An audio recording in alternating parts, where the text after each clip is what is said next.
So, a student of mine asked me a really cool question the other day that I wanted to dive into to give some insight on, and it's basically about living the one email per day model. I've seen a lot of copywriters, a lot of coaches, solopreneurs kind of talk about that one email a day. And, I think it's bull crap if they don't define it and they just show off about it and stuff. And it's a very hard thing to do. I'm not saying it's not possible, but it does take one hell of a lot of planning to get there. And I think just shedding some light on my journey and how I've managed to do that. But, I don't live a one email a day lifestyle, but I do use email primarily as one of my key momentum drivers to generate cash, to make profits, to sign clients. And that's one of my highest leverage activities that I do. Now, if you do have an audience and you have people on your list, of course, that is possible, but it does take time and there's multiple options to make it happen.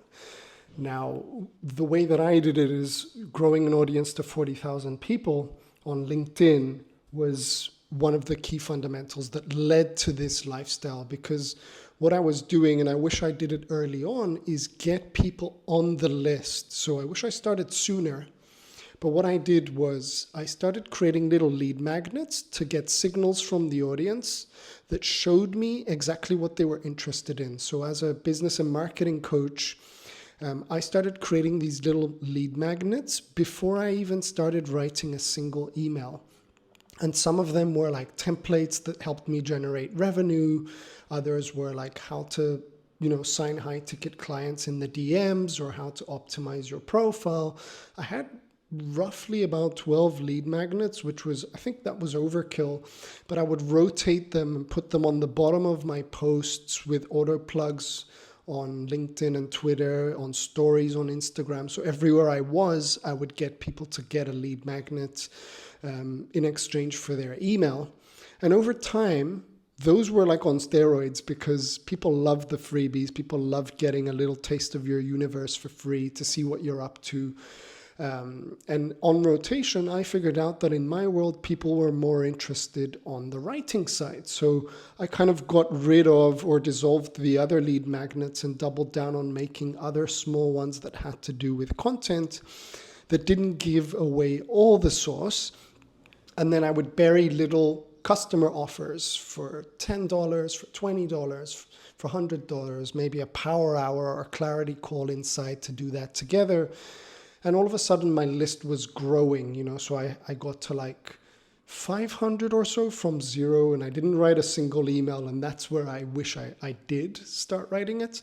But essentially I used the comments section of a post, I used the post itself, and I used the bio line to plug in the lead magnets. And then every other day, I would do this like 3 or 4 times a week. I would plug it in and get people to subscribe. The other way of doing it was essentially just having a subscribe to my newsletter link, which data showed me that it would attract the best fit sort of people because they were interested in you and not the freebie. But that was more of a slow burn because, just saying join my newsletter didn't really kind of get people in as much as the lead magnet did. But I found various ways to write a post that would segue into subscribe to my email. Another technique I would do is like, let me tell you something. So for example, I baked a cake. If you want the recipe, I'm going to share it tomorrow in the newsletter. So people who wanted the showing part of it would then opt in. Now I started writing emails when I hit 1,000 subscribers, and now I have about 3,000, just using organic reach. But at some point I did use paid acquisition. So I'm also on Facebook as well with a smaller audience, but I set up a page. It was me holding a picture of my cat and sort of promoting the best lead magnet that I had, which at the time was swipemymojo.com. You can check it out. That's the kind of way into my universe, which was a video that showed somebody a problem, saying like, you don't have X problem, you have a Y problem. And I run like, about $5 a day of ads, and I would get 4 to 6 leads per day from Facebook, just from this little ghost post of me holding a cat and going, do you want this thing? And then eventually, because my audience was growing more and more on LinkedIn, I paused the ads. I didn't need that because I was getting the same numbers organically.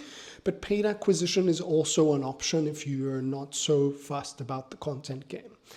Now, this entire conversation is about growing the list, and think of them like top-ups, because the more frequent you send emails, like especially if it's once a day, a lot of people fear that, but for me it's just like another domain where you can share insight, share content. In fact, I've actually found that people start getting accustomed to it. Like I've had people say, I know exactly when the email is going to come, I look forward to them even though I know you're selling.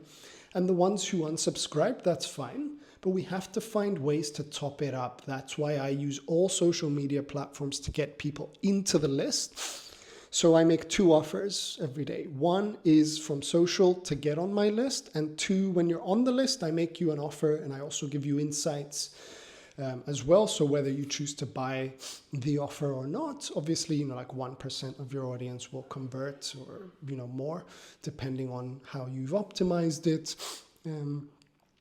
You're basically making money. Now, the actual living by 1 email per day model consists of various things, because you can't sell the same offer all the time, right? So I remember studying Steve Jobs, every time he would launch a new iPhone, it would have this little new feature, right? Like, an updated camera or whatever. So one of the things that I used is this iPhone sort of wrapper to say, here's an old offer, but I'm going to call it something different, or I'm going to sprinkle something different in it. Maybe it's a bonus, maybe it's an additional resource, and now I can call it something else. Or like a seasonal approach, it's like the Christmas bundle, the Easter bundle, or whatever it was, just giving you another reason to buy into the thing. And you split it up into weeks. Like sometimes you sell a high ticket offer, sometimes it's a mid ticket offer, other times it's a low ticket offer.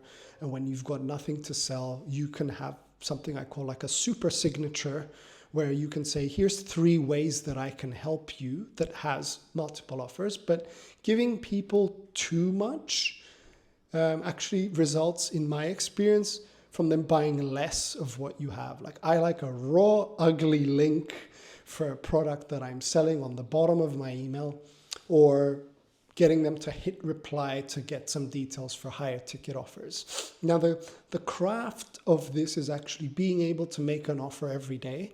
And I'll add in the description another video that I did some time ago, which shows you how to make an offer every day.